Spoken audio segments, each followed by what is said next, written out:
రెడ్డి గారు వచ్చారండి, పాస్టర్ గారు. చాలా మంచిగా చెప్పారండి. దాంట్లో అంశం ఏంటంటే విడిచిపెట్టాలి అన్నది. విడిచిపెట్టకపోతే కనుక మనము దేవుని యందు కూడా మన దేవుని యందు పొందవలసినవి కూడా పొందుకోలేము అని అనేసి రాజేష్ రెడ్డి గారు పాస్టర్ గారు మంచిగా చెప్పారండి. చాలా హ్యాపీగా ఫీల్ అయ్యాము.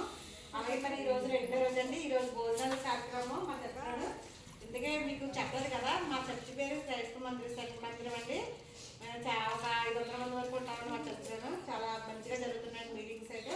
చూడండి ఈరోజు భోజనాలు ఇక్కడైతే కూరగాయలు అయితే కట్ చేస్తున్నాము. అక్కడ పాప అయితే అల్లం పేస్ట్ కుడుతుందండి. ఇక్కడ కూరగాయలు కట్ చేస్తామండి. నేనైతే ఇక్కడ కాకుండా పని చేసుకుంటున్నాము. ఎందుకంటే మళ్ళీ మీటింగ్లో జాయిన్ అవ్వాలి కాబట్టి మీటింగ్ అయితే 7:30 అండి. 7:30 కల్లా స్టార్ట్ అయిపోతుంది. ఈ రోజు రెండో రోజు కాబట్టి ఈ రెండో రోజు జాన్ మోజెస్ గారు వస్తున్నారండి. ఈ రోజు రెండో రోజు. సరేనండి, మరి తొందరగా పనులు చేసేసి మీటింగ్ లో అటెండ్ అయిపోవాలి. ఓకేనండి. మరి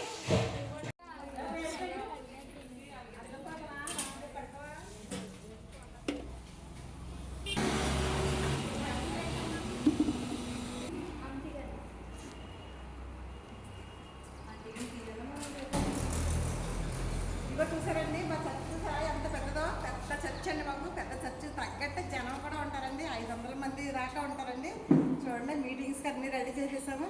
చాలా బాగా మా యూత్ పిల్లలు, మా చిల్డ్రన్స్ యూత్ చాలా చకచకమంటే పనులు చేసేస్తున్నారు. చాలా బాగుందండి. ఇప్పుడు టైం అయితే 5 అవుతుంది.